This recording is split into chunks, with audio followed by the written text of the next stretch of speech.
We're out having a mushroom forage and we've already struck a lovely little bit of gold in the form of some chicken of the woods. Let's get these cut up.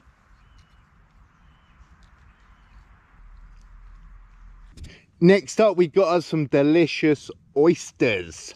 Lovely jubbly.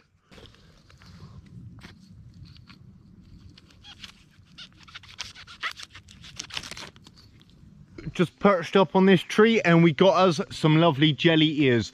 They do go all the way up. I'm not sure how much I'm going to risk it for the top ones, but we'll definitely get what we can get.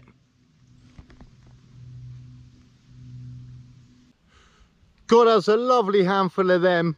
Look at the size of a few of those. Really tasty mushroom, this one. Chuck these in salads. You can make like a type of jelly sweet with that. Yeah, really happy with that find. Shame I can't get to the top ones, but it is what it is. So we're now back home and we've managed to get us 3 different types of mushrooms today. So we've got some oysters over here, we've got some jelly ears just here, and some chicken of the woods. 3 really great mushrooms, in particular because I didn't have too much time today, so I'm really happy to get 3 different types.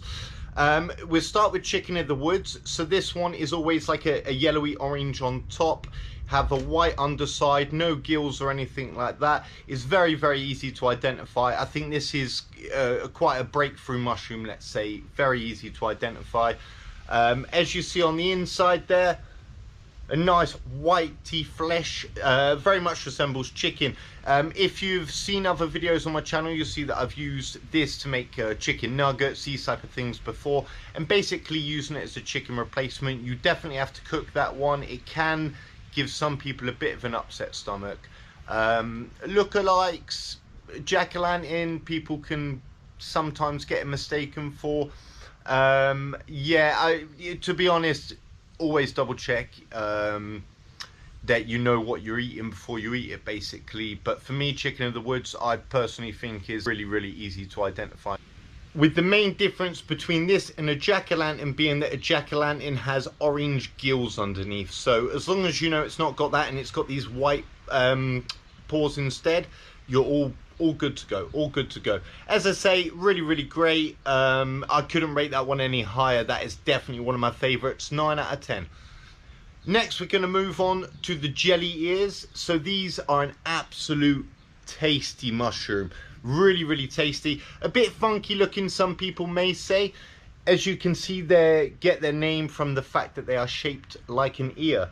Yeah, I really rate these as well. My favorite way to use them is a bit like a candy. So to get them really jellified and then to coat them in some type of powdered sugar, caster sugar if you're at a stretch. But yeah, these are just, it literally resembles a bit of a jelly baby, a little less chewy. But yeah, also great in a salad, other things like that. Definitely recommend them. Personally, I'm going to give them an 8 out of 10. You do have a few lookalikes with the jelly ears, amber jelly roll, a bake up, things like that. But these grow on trees and you're always looking for that ear shape. At first it is a bit more of a cup shape. As they develop, they get more of a lobe, this, that and the other. But again, personally, I think they're very easy to identify, absolutely delicious, and I very much recommend them. And lastly, we've got us the most difficult out of the 3 to identify would be the oyster mushrooms. You do have a few. I would definitely be careful with an angel, for example, and make sure that you know, again, as I said before, you know what you're eating before you eat it.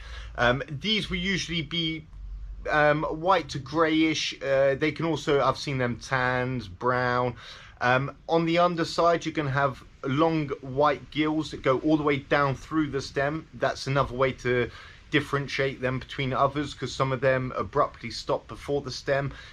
They will grow in clusters on a tree, and you're looking very much for an oystery type shape at the start, and then they come in kind of, yeah, as I say, they grow in big clusters. So as they get bigger, they're a little bit more difficult to see the oyster shape, let's say.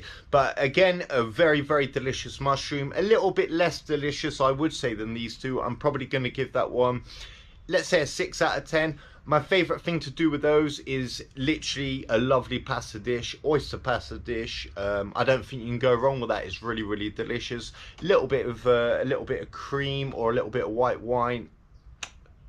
Ooh la la. So as you can see, the oyster, it does have quite a thick flesh. The angel wings, let's be a bit more specific. The angel wings that I was referring to before, they are much, much thinner, and they can be extremely poisonous, particularly for people with kidney issues and stuff like that. So I would definitely verify this one with an expert before eating it. I would verify all of them with an expert, but I do think that these are kind of self-explanatory when you find them, particularly if you do a good bit of research behind it. And again, as I say, always consult with an expert. Go with someone that knows what they're doing at least the first couple of times that you're foraging a new mushroom that you're not foraged before. But I do think that these two are very much easier, are a lot easier to identify. As I said, oyster is really, really incredible though. I'm not putting it down, but I am going to say it's my third, second, and definitely my favourite of today. It's been a really, really great forage today. It's always nice to get out and just have a lovely excuse to have a potter in a woodland. On that note, I'm going to check you on the next one and look forward to my next little forageroo.